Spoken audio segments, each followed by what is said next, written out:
Imagine buying your first home and only days after signing on the dotted line, you get hit with an unexpected bill for more than $60,000. Now, this is a real-life story that could have been avoided, and in this episode, we'll take you through the steps so that this won't happen to you. Welcome to Your First Home Buyer Guide, the podcast for first home buyers who want to move it along and become homeowners. But most importantly, it is for you to become an educated home buyer. I'm Megan and that was Veronica. We're both buyer's agents and probably old enough to be your mum. But it's a good thing because between us we've got over 45 years experience to share with you and bucket loads of stories about avoidable mistakes. Together we're going to make sure you get unbiased and real information you can rely on. Allow us to guide you on your home buying journey. We want you to become an educated home buyer so that you can stop looking for your first home and actually become a proud homeowner. We've got loads of great tips for you in this episode, and if you'd like more useful tools, head over to the website homebuyeracademy.com.au, and there you'll get access to our free mini course, How to Price a Property Like a Professional. You will also find the holy grail of home buying education, Your First Home Buyer Guide, the online course for people who want to become educated home buyers. We created this for you to help you get on the right path to home ownership for your first home and beyond. But before we get into the interesting stuff in this week's episode, we've got the boring bit, the disclaimer. You of course know that nothing in this podcast is to be taken as personal advice. We always recommend getting the advice of an expert in their field who takes the time to understand your personal situation. We've done our very best to ensure that the content is correct at the time of recording. Things change rapidly, so always check with the relevant government authority and your trusted advisors to get the most up-to-date information.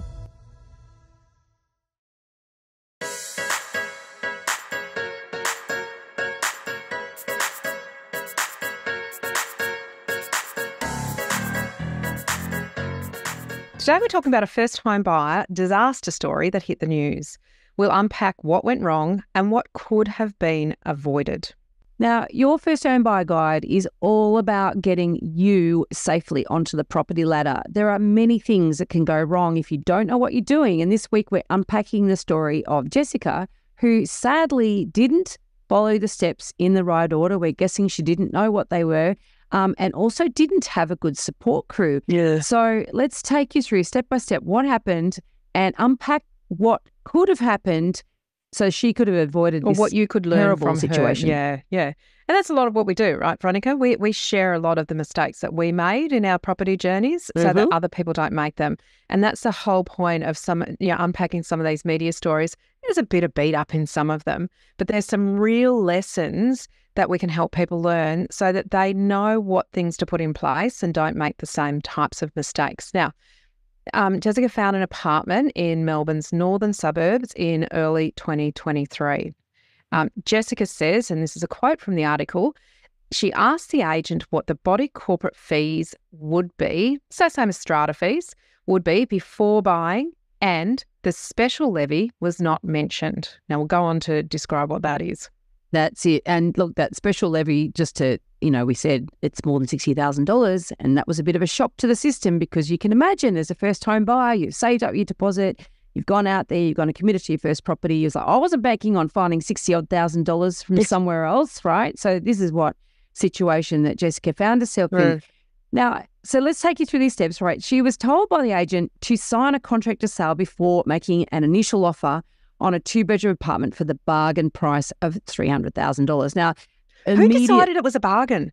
Well, yeah, and I've got immediate red flags here. Immediate, bargain price. If it's a bargain, I'm going, why? Why is it so cheap? But also she's being asked to sign a contract. Now, Megan and I both read this differently, right? I read it that she was asked to sign a contract before she actually made an offer, which is just crazy town, whereas Megan reads it that she signed the contract with an offer on it, which is common in some jurisdictions. Common process. Yep. But But there is a lesson either way out of both of this.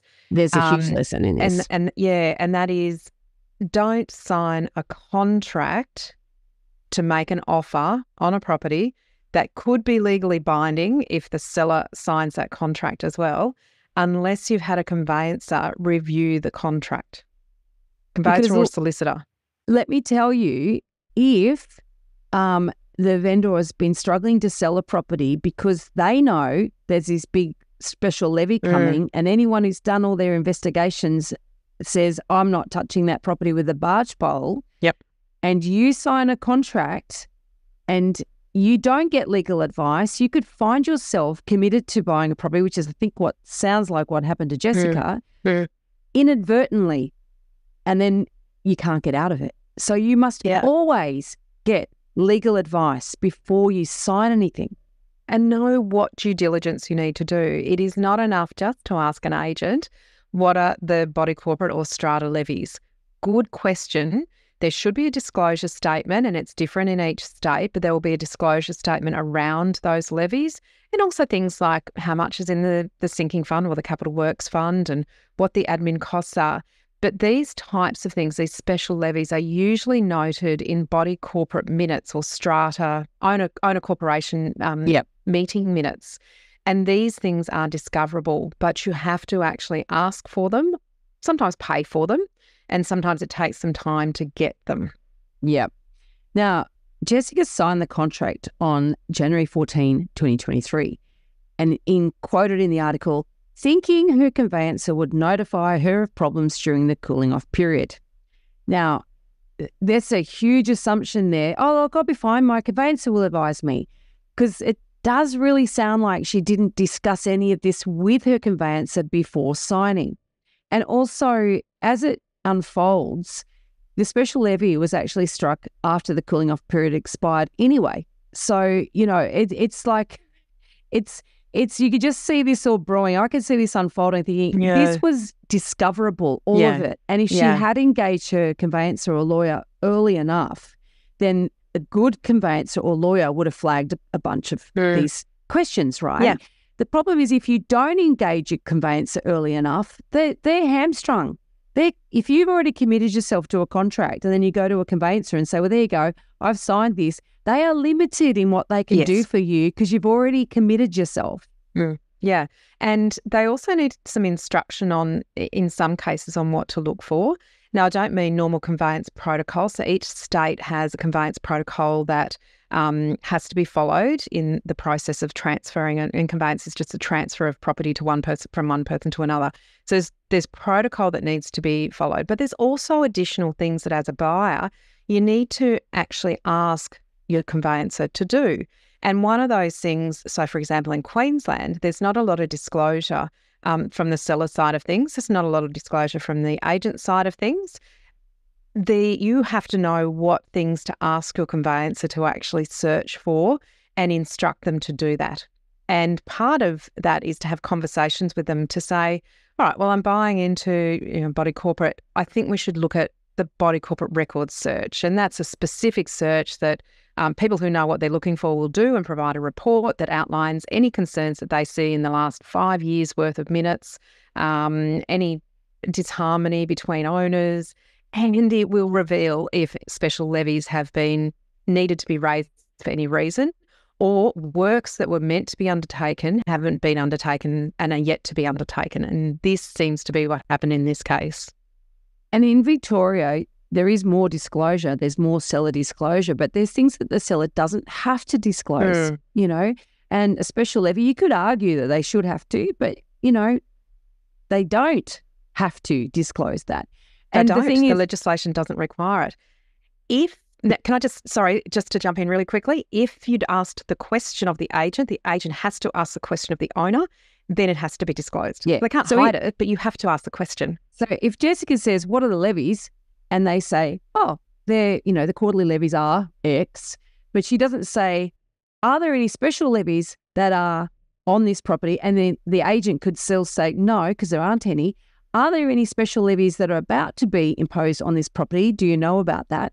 Then, if they knew about it, then they have to answer. Yes, they have to answer truthfully, right? So again, it's all about, you got to know what the agent and the vendor has to tell you, and you've got to know what you need to know what to ask. There's asking the right questions. And we teach you this in your first home buyer guide. If Jessica had done it, she would have saved herself a lot of hassle, a lot of heartache, a lot of stress, and potentially a lot of money, right?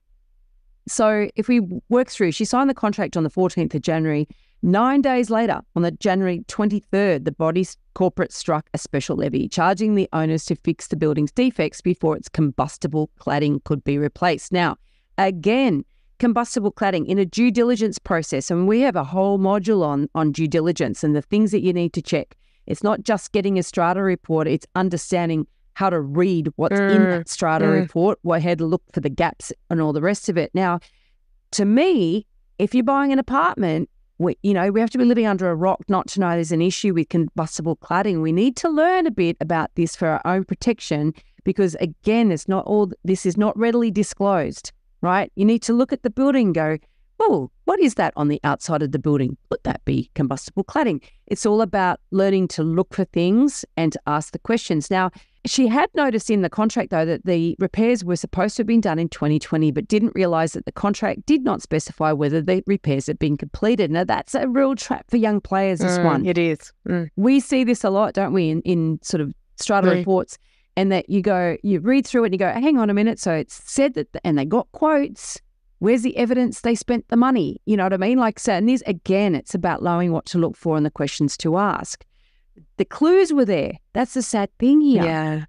Yeah. I think that's a really important point because sometimes that is, you actually have to dig down a little bit deeper to say, oh, okay, well, it was meant to happen then. Where in the expenditure for that year can I see that it was spent? I can't see it was spent there. Was it spent the next year? And really you need to pay somebody to do that kind of level of due diligence because you've got to know what you're looking for and you've got to know how to follow the path. You've got to follow the money to see whether it was spent or not. And look, it's not just strata properties that these sorts of unexpected issues can arise. It could be a freehold home as well. Where, if you don't do the right pre-purchase inspections, you might end up with a $60,000 plumbing issue.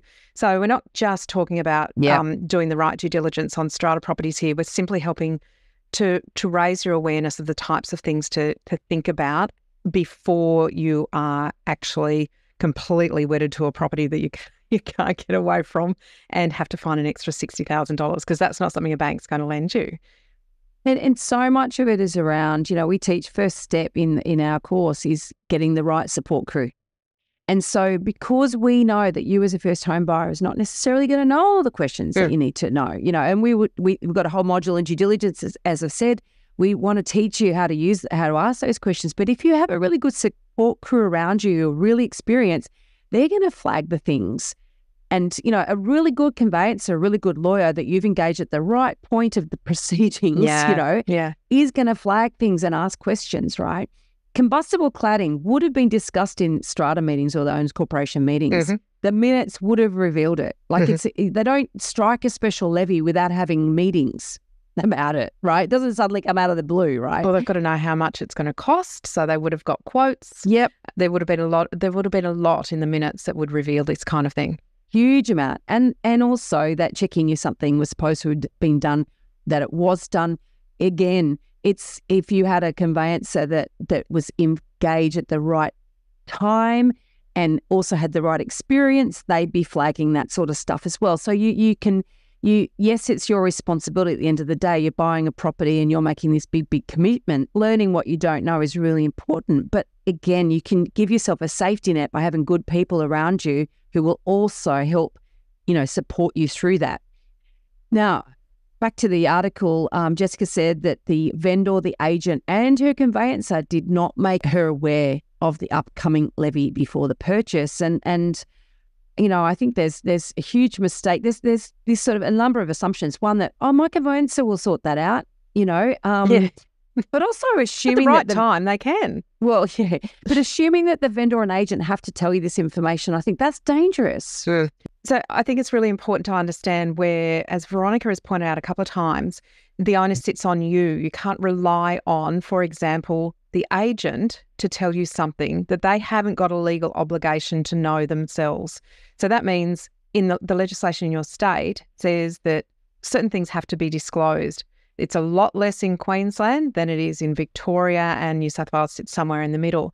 So you've got to know what doesn't have to be disclosed. That is, they don't have to tell you about certain things. You've got to find them out yourself. So that's not misleading. But if the agent knows something, or you've asked the agent to ask the owner something, a specific question, as we said, have you asked the question, are there any special levies coming up? Agent must ask the owner must declare if there is something happening. So that's how you sort of make sure that you get that disclosure that you need, by knowing what questions to ask. And there's a good question to have in your toolkit anyway if you're buying strata. Yeah. Are you aware of any special levies that are about to be struck?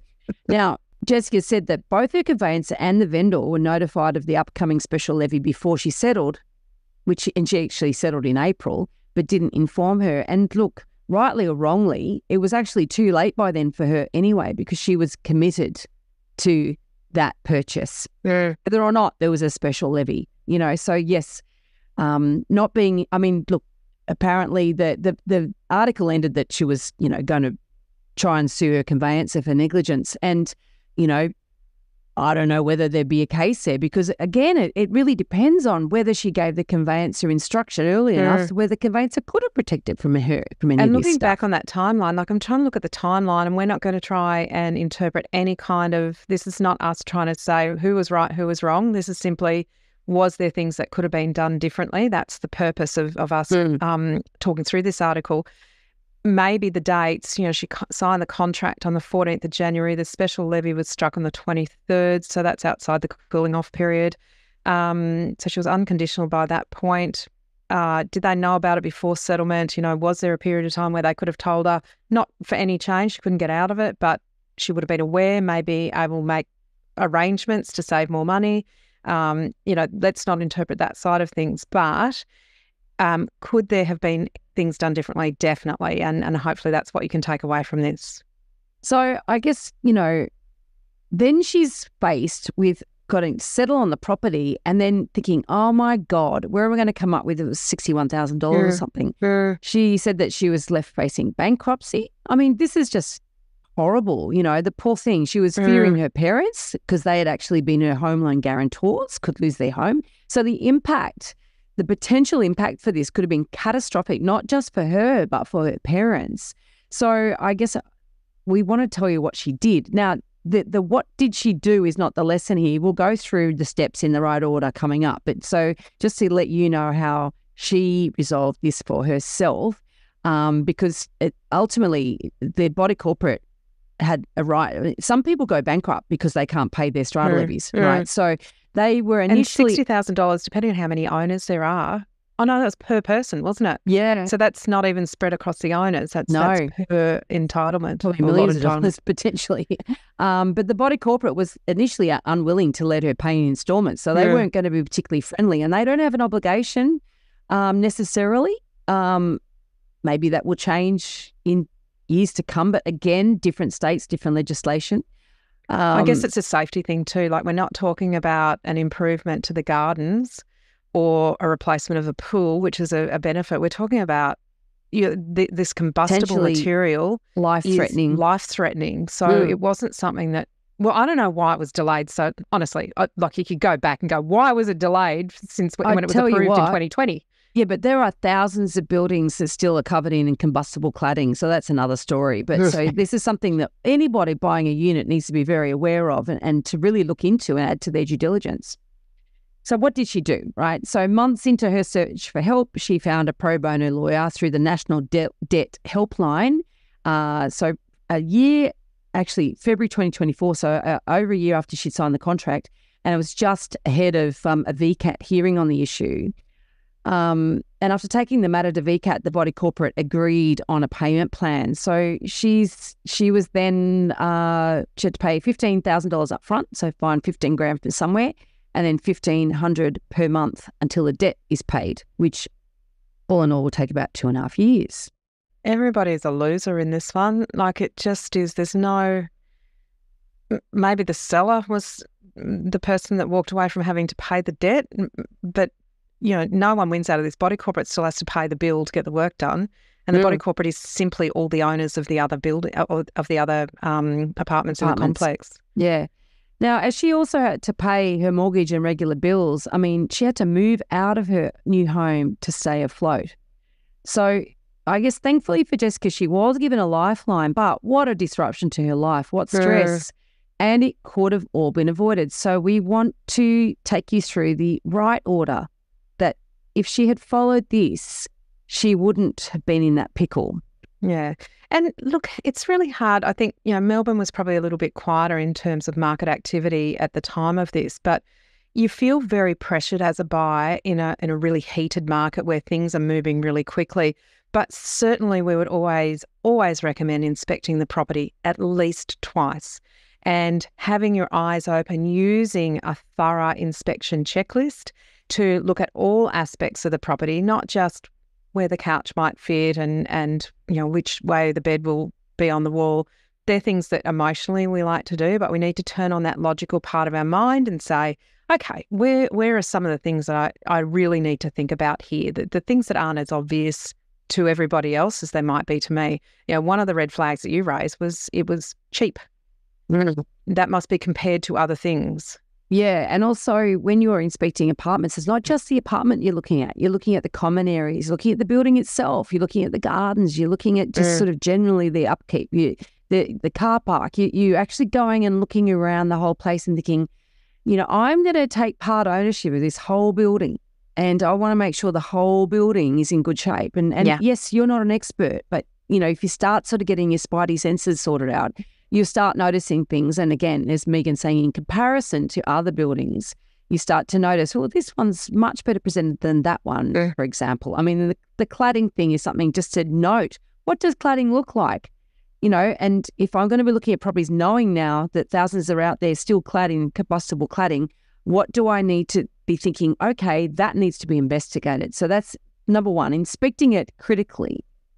Number two, do your price research. Do our free mini course. We offer a free mini course so that you can learn how to price a property like a professional.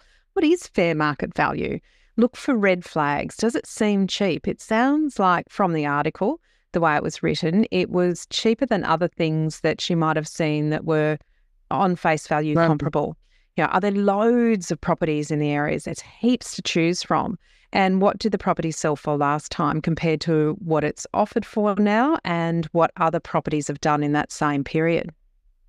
And there's little clues in there that may have actually started raising a few little signs that need to be investigated. Step 3, once you've worked out the pricing, can you afford it, is order a strata report and read it. Or pay somebody. No, and I know everything adds up when you're a first-time buyer and you've got limited money, but if you pay somebody who knows, whether that's your conveyancer or a strata specialist, pay them to interpret the information that is provided. So it's not just enough to get the minutes, to get the information, the financials and so forth. Really have somebody look at it who understands what they are reading and what the red flags are, because you would have to go back a couple of years in those minutes and even some of the emails. So some strata inspectors will actually go through the email correspondence between the body corporate managers and the individual owners to see if there are any red flags in there that you need to be aware of. Now, some of those things don't end up in the minutes, but it's really important to have somebody who knows what they're looking for go through all of that correspondence. It does cost money, but it is money well spent. Well, it would have saved her $60,000, It would have.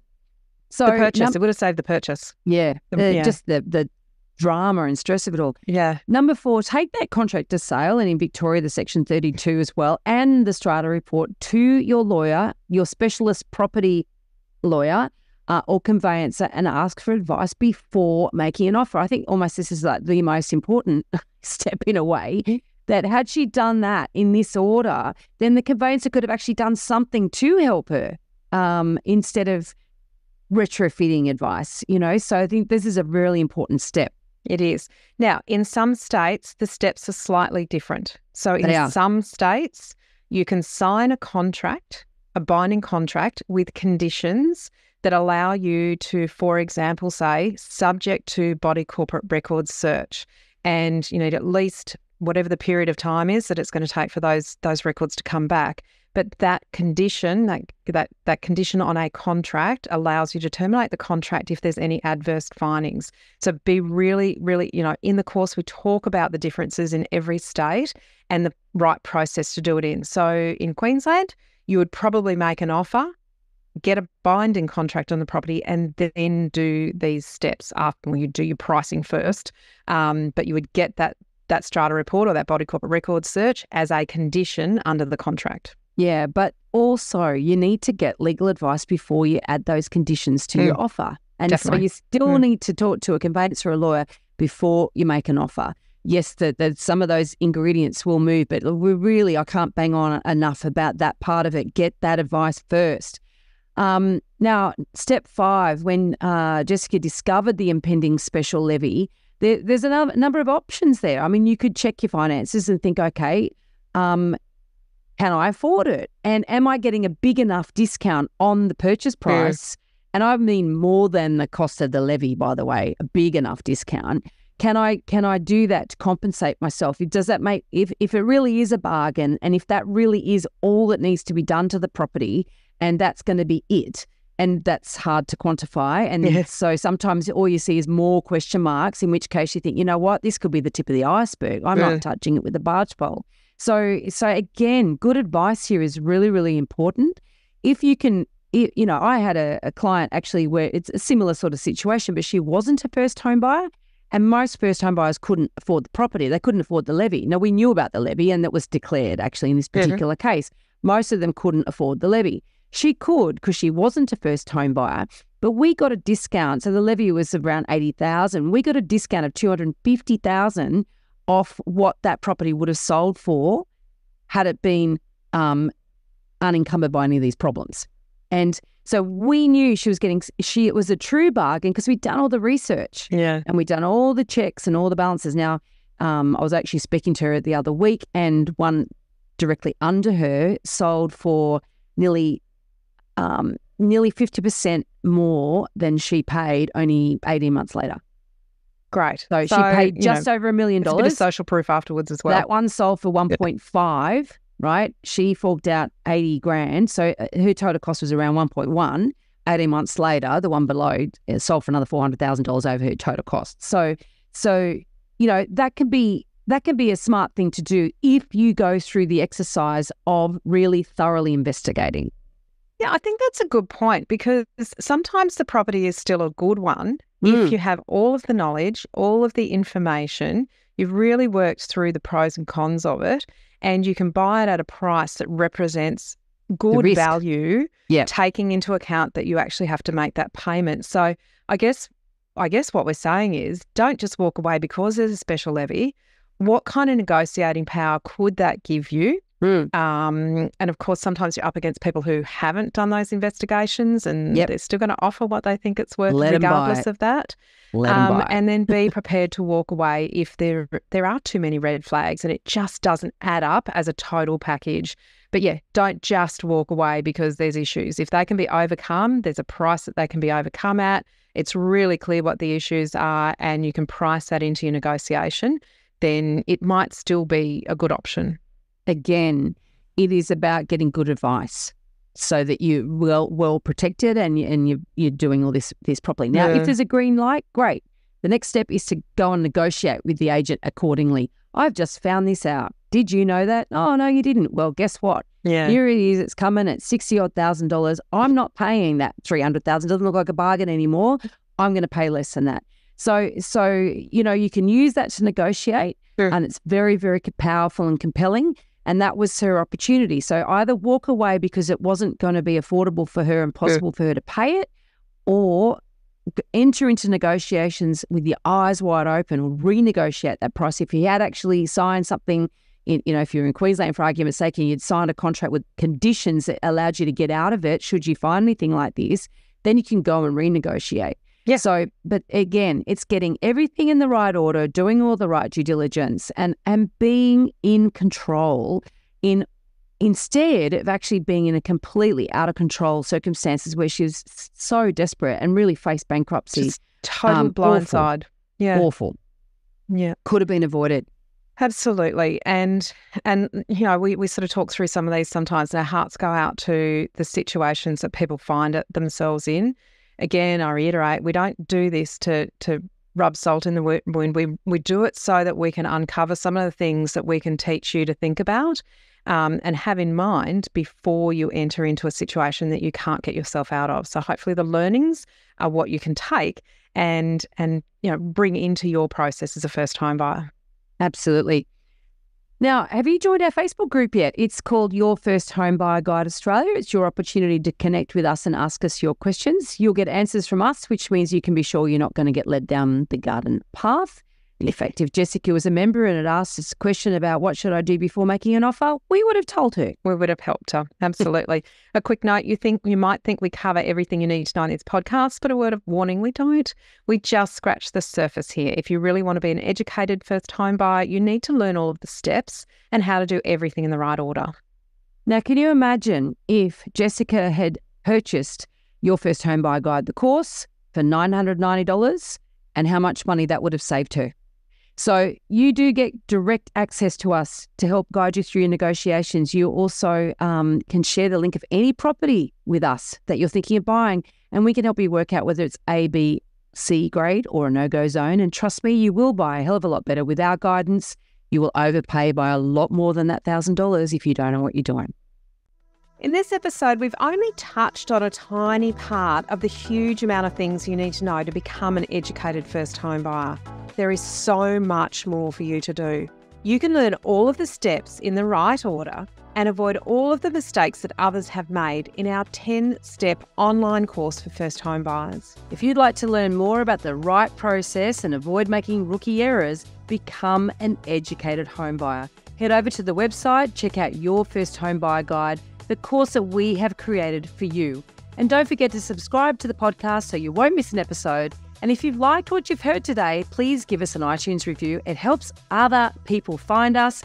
And of course, I know it's a bit cringy, but we're going to ask for 5 stars. Thank you. Thanks for joining us. We hope you found this really useful. And if you have, please share the love with others who you know are in the same boat. We'll be back next week with more priceless stuff.